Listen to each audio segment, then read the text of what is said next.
Canada के प्रधानमंत्री Justin Trudeau ने सत्ताधारी लिबरल पार्टी के नेता और प्रधानमंत्री पद से इस्तीफा दे दिया है। हालांकि लिबरल पार्टी का नया नेता चुने जाने तक ट्रूडो अपने पद से बने रहेंगे। ट्रूडो ने सोमवार सुबह एक प्रेस कॉन्फ्रेंस में घोषणा की। उन्होंने कहा, प्रधानमंत्री के रूप में उन्होंने हर एक दिन देश की सेवा की है। ये मेरे लिए बहुत गर्व की बात रही है। हमने महामारी के दौरान जनता की सेवा की, लोकतंत्र को मजबूत किया और आर्थिक सुधारों पर काम किया। आप सभी जानते हैं कि मैं एक फाइटर हूं।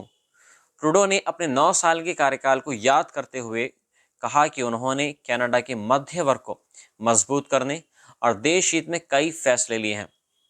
ट्रूडो के इस्तीफे की सबसे बड़ी वजह उनकी घटती लोकप्रियता और पार्टी के भीतर बढ़ता दबाव माना जा रहा है। हाल ही में हुए सर्वेक्षणों में उनकी पार्टी को आगामी चुनावों में हार का सामना करना पड़ सकता है।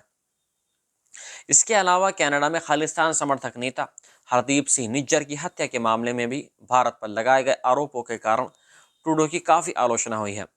उन्होंने दावा किया था कि इस हत्या में भारतीय एजेंट्स का हाथ है।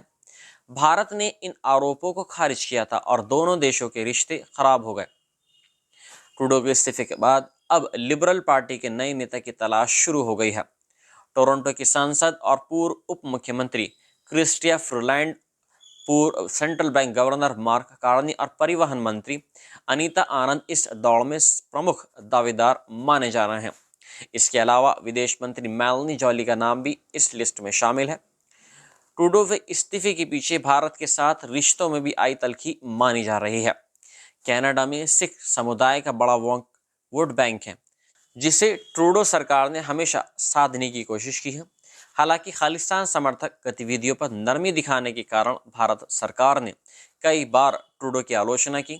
भारत सरकार लंबे समय से कनाडा से खालिस्तानी अलगवादियों पर कार्रवाई की मांग करता रहा है। विदेश मंत्री एस जयशंकर ने भी कनाडा पर खालिस्तान मुद्दे पर सख्त रुख अपनाने की बात कही थी। ट्रूडो का कार्यकाल अमेरिका के पूर्व राष्ट्रपति डोनाल्ड ट्रंप के साथ भी विवादों से भरा रहा। ट्रंप ने कनाडा पर 25% टैरिफ लगाने की धमकी दी थी। इस टैरिफ की वजह से कनाडा की अर्थव्यवस्था पर नकारात्मक प्रभाव पड़ा। कई उद्योगों, खासकर स्टील और एल्युमिनियम सेक्टर में नौकरियों पर खतरा मंडराने लगा।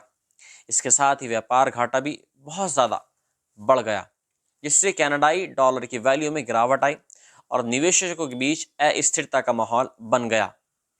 इसके बाद ट्रूडो अमेरिका चले गए, लेकिन कोई समाधान नहीं निकल सका। ट्रंप ने यहाँ तक कह दिया था कि कनाडा अमेरिका का 51वां राज्य बन सकता है। जस्टिन ट्रूडो महज 44 साल की उम्र में 2015 में पहली बार कनाडा के प्रधानमंत्री बने थे। उनके नेतृत्व में लिबरल पार्टी ने कई ऐतिहासिक फैसले लिए, लेकिन हाल के वर्षों में उनकी लोकप्रियता में काफ़ी गिरावट आई है। दिसंबर में हुए एक सर्वे में सिर्फ 22% कनाडाई नागरिकों ने उनके नेतृत्व पर समर्थन किया था। अब सवाल यह है कि लिबरल पार्टी का अगला नेता कौन होगा और क्या ये आगामी चुनावों में पार्टी को जीत दिला पाएगा। कनाडा में अक्टूबर से पहले चुनाव होने की संभावना है। ऐसे में लिबरल पार्टी के लिए नई रणनीति बनाना बहुत ज़रूरी हो गया है। मिलता हूं मैं आपसे अगली खबर के साथ में। तब तक के लिए आप सेफ रहें, सुरक्षित रहें। जय हिंद।